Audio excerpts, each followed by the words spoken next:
जय हिंद दोस्तों, welcome to my और क्लासेस प्रयागराज। साथियों, आज के इस वीडियो में कक्षा 6 एनसीईआरटी विषय भूगोल या जिसको आप सामाजिक विज्ञान कहते हैं, इसमें जो है लेसन नंबर 3 को जो कि पाठ है पृथ्वी की गतियाँ, इस वीडियो के अंदर पृथ्वी की गतियों के बारे में बताया जाएगा। आइए देखते हैं पाठ में क्या है। पाठ नंबर 3, पृथ्वी की गतियाँ। जैसा कि आप जानते हैं, पृथ्वी की गति 2 प्रकार की होती है।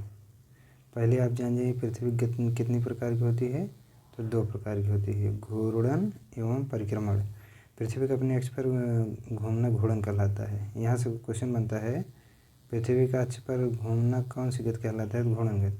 सूर्य के चारों ओर एक स्थिर कक्ष में पृथ्वी की गति को परिक्रमण गति कहते हैं। सूर्य के चारों ओर एक स्थिर कक्ष में, ये नहीं कि आज इस रूट से जाएगी कल उस रूट से जाएगी, एक निश्चित परिपथ है उसका, पृथ्वी की गति को परिक्रमण गति कहते हैं। ठीक, पृथ्वी का अक्ष एक काल्पनिक रेखा है जो इसके कक्षीय सतह से 66 अंश का कोण बनाती है। ठीक, वह समतल जो कक्ष के द्वारा बनाया जाता है उसे कक्षीय समतल कहते हैं। वह समतल जो कक्ष के द्वारा बनाया जाता है उसे कक्षीय समतल कहते हैं। पृथ्वी सूर्य से प्रकाश प्राप्त करती है। उत्तर अगर आपसे कोई पूछता है पृथ्वी प्रकाश कहाँ से प्राप्त करती है, तो सूर्य से प्राप्त करती है। ये तो बहुत आसान, इसके बारे में कोई जानता है। इसलिए एक समय में सिर्फ इसके आधे भाग पर ही सूर्य की रोशनी पृथ्वी सूर्य से प्रकाश प्राप्त करती है। पृथ्वी के आकार गोले के समान है ना।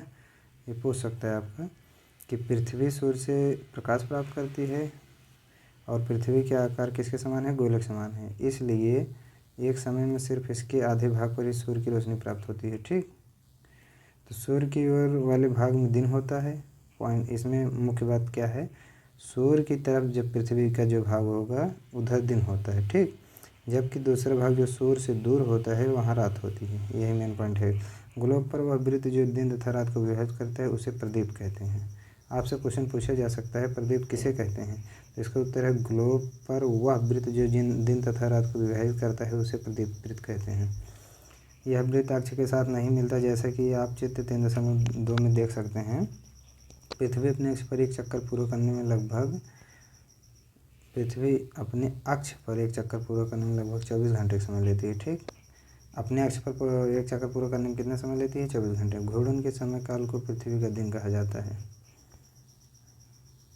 घूर्णन के समय काल को देखिए, इसमें घूर्णन के समय काल को पृथ्वी का दिन कहा जाता है। यह पृथ्वी की दैनिक गति है। यानी कि घूर्णन को दैनिक गति भी कहा जाता है। इसका तो 2 नाम है एक प्रकार से। अब ये देखिए, गोले के माध्यम से इसको दिखाया गया है। इधर दक्षिणी ध्रुव है, ये दक्षिणी ध्रुव है आपका, ये उत्तरी ध्रुव है। ठीक, ये वाली जो रेखा है, ये वाली रेखा पृथ्वी का कक्षीय समतल। ठीक, अब इधर ये इसके बाद जो ये वाली रेखा है विषुववृत्त रेखा है। फिर अब ये 2 भागों में विभाजित हो गया। अब इधर वाली जो रेखा है मकर रेखा है, यहाँ पर जो है कर्क रेखा है। अब यहाँ से जो कोण बना रहा है झुकने वाला, जिसे आप समझते हैं, यही झुका हुआ है, यही इतना। तो इससे 1/2 अंश पृथ्वी के कक्षीय समतल पर लंब। ठीक, पृथ्वी के अक्ष का झुकाव तथा कक्षीय समतल, तो इससे ही 1/2 अंश है। अब आगे देखिए, घूर्णन के कारण पृथ्वी पर दिन एवं रात। पृथ्वी पर दिन और रात किसके कारण होते हैं? घूर्णन के कारण। घूर्णन के कारण दिन और रात। ठीक,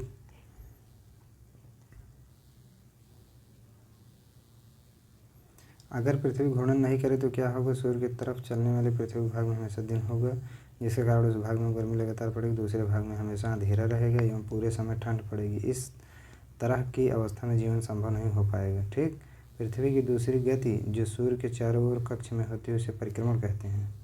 दूसरी गति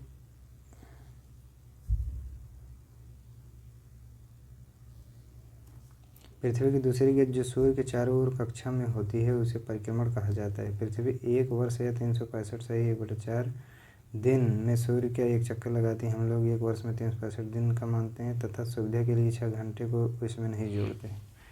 ठीक, इसमें देखिए पॉइंट क्या बनता है।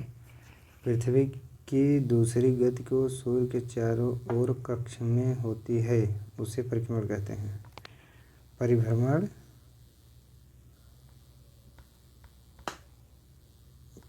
और परिक्रमण 2 प्रकार गतियाँ हैं। ठीक, पृथ्वी 1 वर्ष या 365 से 1/4 दिन में सूर्य का एक चक्कर लगाती है। तो सूर्य का एक चक्कर कितना लगाती है? 365 से 1/4 दिन में सूर्य का एक चक्कर लगाती है। हम लोग 1 वर्ष में 365 दिन का मानते हैं। ठीक, तथा सुविधा के लिए 6 घंटे इसमें नहीं जोड़ते हैं। तो यही आगे 6 घंटे बढ़ के 4 साल में 6 24 घंटे हो जाता है, जो कि ये फरवरी में जुड़ता है। तो वही लीप ईयर हो जाता है। चौथे साल में जो है, जो जैसे मान चलिए हर साल फरवरी 28 महीने की होती है, तो चौथे साल जो है 29 दिन की हो जाएगी बस। अब इसको समझते हैं। बसंत ऋतु है। ठीक, बसंत ऋतु इधर है। फिर 21 मार्च 21 मार्च को क्या हो रहा है यहाँ पर? उत्तरी ध्रुव में देखिए बसंत ऋतु है और इधर दक्षिणी ध्रुव में जो है शरद ऋतु है। अब फिर इधर आके देखिए, ये तो एक अब कंप्लीट हो गया।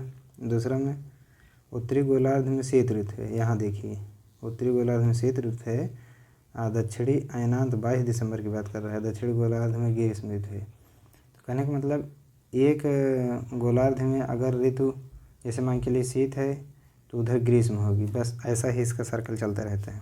अब इधर आइए देखते हैं, उत्तरी गोलार्ध में शरद ऋतु है, तो नीचे जो है बसंत ऋतु है। दक्षिणी गोलार्ध में 23 सितंबर की इक्वेशन है।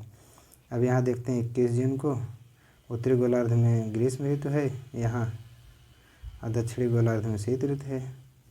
उत्तरी अयनांत मतलब यहाँ सूर्य जो है उत्तरी दिशा में है, यहाँ पर इस कंडीशन में। ठीक, अब देखिए सूर्य की किरणें किस प्रकार पड़ रही हैं। यहाँ पर सूर्य की किरणें ऐसे ऐसे डायरेक्शन में दिखाया गया है इसमें। ठीक,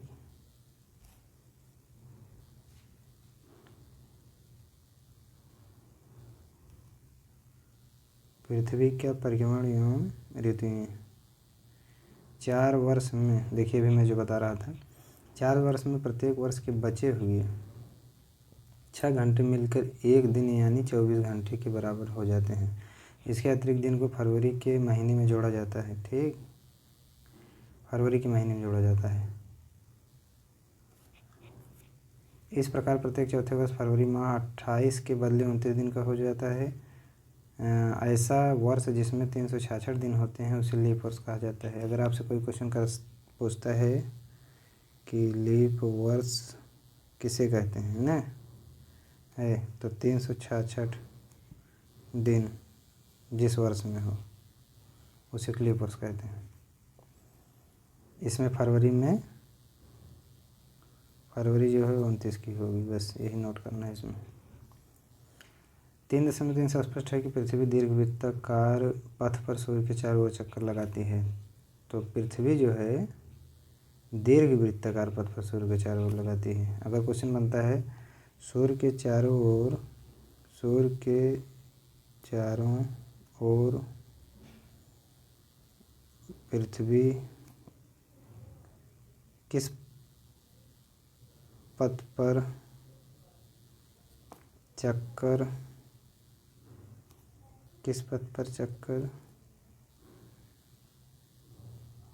लगाती है। ठीक, तो इसका उत्तर होगा दीर्घवृत्ताकार पथ। दीर्घवृत्ताकार पथ।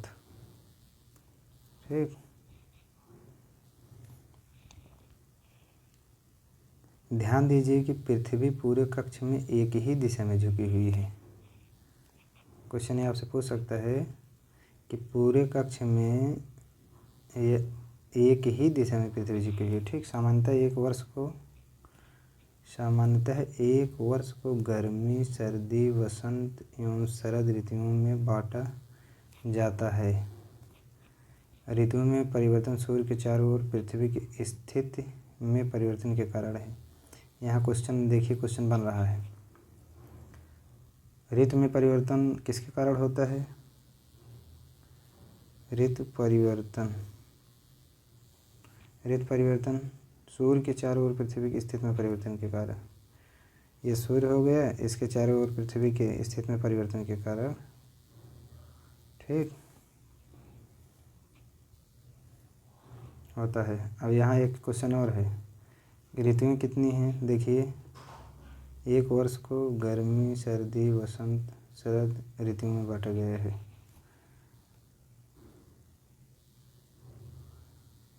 यहाँ कुछ प्रैक्टिकल की बातें बता रहा है, इसको हम लोग समझते हैं ज़रा। क्या आप जानते हैं कि एक दीर्घवृत्त कैसे बनाया जाता है? एक पेंसिल, 2 पिन तथा आधे धागे का छल्ला लीजिए। आप इन पिनों को कागज़ पर स्थिर कर दें जैसा कि चित्र में दिखाया गया है। अब इन दोनों पिनों को घेरते हुए धागे के छल्ले को कागज़ पर रखें। पेंसिल से धागे को कसकर तानते हुए पेंसिल को धागे के साथ घुमाते जाइए। अब जो आकृति कागज़ बनेगी वह दीर्घवृत्त होगी। ठीक, ये प्रैक्टिकली बात बता रहा है। अब आगे देखिए, चित्र 3.3 में आप देखेंगे कि 21 जून को उत्तरी गोलार्ध में सूर्य की तरफ झुका हुआ है। तो सूर्य की किरणें कर्क रेखा पर 21 जून पर सीधी पड़ती हैं। इसके परिणामस्वरूप इस रूप क्षेत्रों में ऊष्मा अधिक प्राप्त होती है। जो 21 जून वाला कंडीशन अभी मैं बताया था, 21 जून को अधिक गर्मी पड़ती है। क्यों पड़ती है? क्योंकि वहाँ पर सूर्य की किरणें जो है सीधी पड़ती हैं। ठीक, अब इसके बाद ध्रुवों के पास वाले क्षेत्रों में कम ऊष्मा प्राप्त होती है क्योंकि वहाँ पर सूर्य की किरणें तिरछी पड़ती हैं।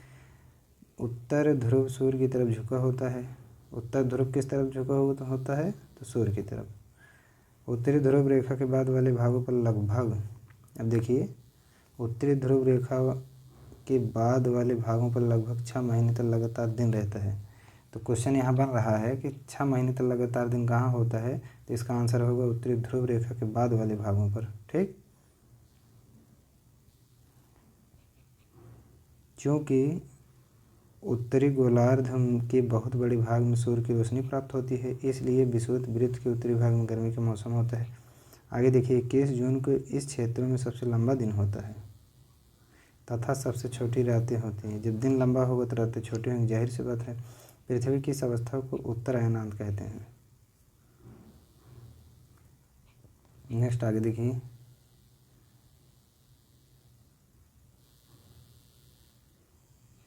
आगे कह रहा है 22 दिसंबर को दक्षिण ध्रुव के सूर्य की ओर झुके होने के कारण मकर रेखा पर सूर्य की किरणें सीधी पड़ती हैं। चूँकि सूर्य की किरणें मकर रेखा पर लंबवत पड़ती हैं, इसलिए दक्षिणी गोलार्ध के बहुत बड़े भाग में प्रकाश प्राप्त होता है। इसलिए दक्षिणी गोलार्ध में लंबे दिन तथा छोटी रातों वाली ग्रीष्म ऋतु होती हैं। इसके ठीक विपरीत स्थित उत्तरी गोलार्ध में होती है। पृथ्वी की इस अवस्था को दक्षिणी अयनांत कहते हैं। ठीक, क्या आप जानते हैं कि ऑस्ट्रेलिया में ग्रीष्म ऋतु में क्रिसमस का पर्व मनाया जाता है? बिल्कुल, क्योंकि वहाँ पर गर्मी के ऋतु में ही मनाया जाता है। गर्मी अधिक पड़ती है जब ऑस्ट्रेलिया में ग्रीष्म ऋतु में क्रिसमस मनाया जाता है।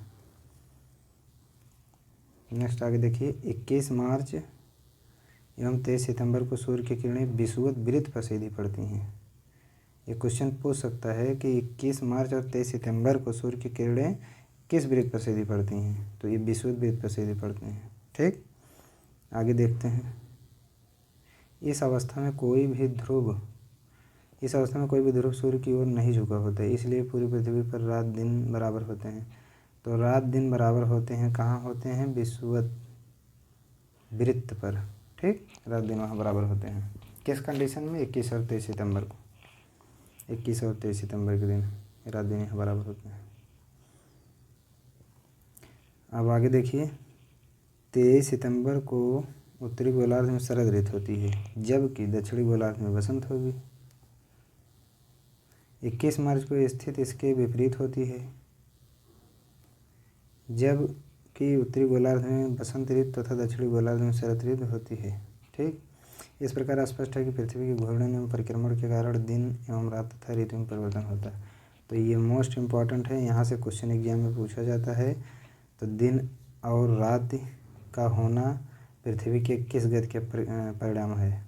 तो यहाँ पर स्पष्ट है कि पृथ्वी के घूर्णन एवं परिक्रमण के कारण दिन एवं रात तथा ऋतु में परिवर्तन होता है। बस इसका आंसर यही है।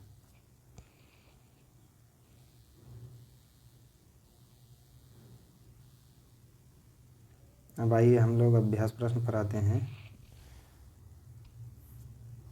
पृथ्वी के अक्ष का झुकाव कोण क्या है। ठीक, पृथ्वी के अक्ष के झुकाव कोण क्या है। तो ये जो है 23 या 23.5 डिग्री इसका उत्तर होगा। 23 या 23.5 डिग्री। ठीक, नेक्स्ट क्वेश्चन है क्वेश्चन नंबर 2, घूर्णन एवं परिक्रमण को परिभाषित कीजिए। तो पहले की थोड़ा हम व्याख्या बता देते हैं। इसके पहले पृथ्वी का अक्षीय झुकाव, जिसे अंडाकार आकृति के रूप में भी जाना जाता है, लगभग 23.5 डिग्री है। इस अक्षीय झुकाव के कारण सूर्य वर्ष भर विभिन्न कोणों पर विभिन्न अक्षांशों पर चमकता है। पृथ्वी का अक्ष यह झुकाव विभिन्न मौसमों के लिए भी जाना जाता है। ठीक, नेक्स्ट क्वेश्चन दूसरे में देखते हैं क्या क्या कह रहा है। घूर्णन एवं परिक्रमण को क्या कहते हैं। तो घूर्णन पृथ्वी की अपनी धुरी पर घूमना घूर्णन कहलाता है। पृथ्वी अपनी धुरी पर घूमती है तो घूर्णन गति। ठीक, उसके बाद अब ये घूर्णन हो गया।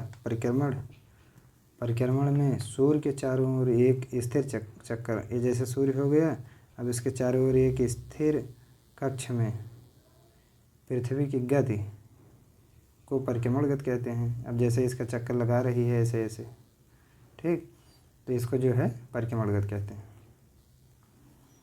अब नेक्स्ट क्वेश्चन है, लीप वर्ष किसे कहते हैं। ऐसा वर्ष जिसमें 366 दिन हो।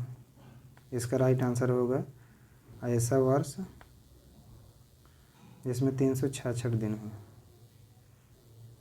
ठीक, उसे लीप वर्ष कहते हैं। लेकिन इसे थोड़ा विस्तार से हम आपको बताएंगे, जिससे कि आपको कोई कन्फ्यूजन ना हो। 4 वर्षों में प्रत्येक वर्ष के बचे हुए 6 घंटे मिलाकर एक दिन यानी 24 घंटे के बराबर हो जाते हैं। इस अतिरिक्त दिन को फरवरी महीने में जोड़ा जाता है। इस प्रकार प्रत्येक चौथे वर्ष फरवरी माह 28 के बदले 29 दिन का होता है। ठीक, अब आगे क्वेश्चन देखते हैं। क्वेश्चन नंबर 4, उत्तर एवं दक्षिण अयनांतर में अंतर बताइए।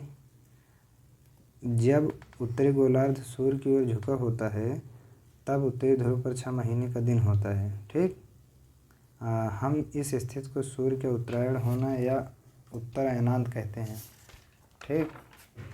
ठीक, इसी प्रकार जब दक्षिणी गोलार्ध सूर्य की ओर झुका होता है तब दक्षिणी ध्रुव पर 6 महीने का दिन होता है। इस स्थिति को सूर्य के दक्षिणतम या दक्षिण अयनांत कहते हैं। बस इसका राइट आंसर यही है। इसका नेक्स्ट क्वेश्चन, विषुव क्या है। तो दिन और रात का मान बराबर होने का समय। ठीक, दिन और रात के बराबर होने के समय ही जो है विषुव कहलाता है। नेक्स्ट क्वेश्चन, दक्षिणी गोलार्ध में उत्तरी गोलार्ध की अपेक्षा उत्तर एवं दक्षिण का अयनांत अलग अलग समय में होता है। ठीक, अलग अलग समय में होता है, क्यों। तो क्वेश्चन नंबर 6 है, पृथ्वी का जो भाग सूर्य के नज़दीक होता है। इसका उत्तर है पृथ्वी का जो भाग सबसे नज़दीक होता है वह ज़्यादा ऊष्मा प्राप्त करता है। जाहिर सी बात है, जो पास होगा वो ज़्यादा ऊष्मा प्राप्त करेगा और वहाँ गर्मी होती है, तथा जो भाग दूर होता है वह कम ऊष्मा प्राप्त करता है और वहाँ सर्दी होती है। बस यही है इसका रीजन। नेक्स्ट क्वेश्चन है, ध्रुवों पर लगभग 6 महीने का दिन एवं 6 महीने की रात होती है, क्यों। इसका रीजन क्या है। इसको आप समझ लीजिए इसका राइट आंसर क्या है, जब उत्तरी गोलार्ध सूर्य की तरफ झुका होता है। ठीक, जब उत्तरी गोलार्ध सूर्य की तरफ झुका होता है तो पृथ्वी के अपने अक्ष पर झुके होने के कारण उत्तरी ध्रुव पर लगातार 6 महीने तक सूर्य की किरणें पड़ती हैं, जिससे 6 महीने का दिन होता है। इसके विपरीत दक्षिणी ध्रुव पर 6 महीने की रात होती है। बस इसका यही का उत्तर है। अब नेक्स्ट हम देखते हैं, नेक्स्ट क्वेश्चन क्या है। क्वेश्चन नंबर 2 के जो विकल्प हैं उनका अब हम जो है इसमें सॉल्यूशन कराएंगे। पृथ्वी के सूर्य के चारों ओर की गति को क्या कहते हैं, तो इसको परिक्रमण कहते हैं। ठीक, इसका सेकंड ऑप्शन क्या है, क्वेश्चन नंबर दूसरा का पहला हो गया, दूसरा में सूर्य की सीधी किरणें विषुववृत्त पर किस दिन पड़ती हैं, तो इसका राइट आंसर है 21 मार्च। तीसरे में गर्मी में क्रिसमस का पर्व कहाँ मनाया जाता है, तो इसका राइट आंसर है ऑस्ट्रेलिया। चौथे में ऋतु में परिवर्तन पृथ्वी किस गति के कारण होता है, तो ये परिक्रमण के कारण होता है, जो भी मैंने बताया था सूर्य के चारों ओर लगाती हैं। ठीक, अब इसके बाद question number third, question number तीसरे में देखिए, एक लीप वर्ष में दिनों की संख्या कितनी है, तो एक लीप वर्ष में दिनों की संख्या 366 है, हो गया पहला। अब इसमें दूसरा, पृथ्वी की प्रतिदिन की गति को क्या कहते हैं, इसको घूर्णन या दैनिक गति कहते हैं। ठीक, नेक्स्ट, पृथ्वी सूर्य के चारों ओर कक्षा में घूमती है, तो इसका राइट आंसर होगा दीर्घवृत्ताकार कक्षा में घूमती है। ठीक, नेक्स्ट, 21 जून को सूर्य की किरणें रेखा पर पड़ती हैं, तो कर्क रेखा पर सीधी पड़ती हैं, कर्क रेखा पर सीधी पड़ती हैं। क्वेश्चन नंबर 5 अब देखिए, ऋतु में दिन छोटे होते हैं, तो शीत ऋतु में ऐसे भी अब जान लीजिए ठंडी के समय में दिन जो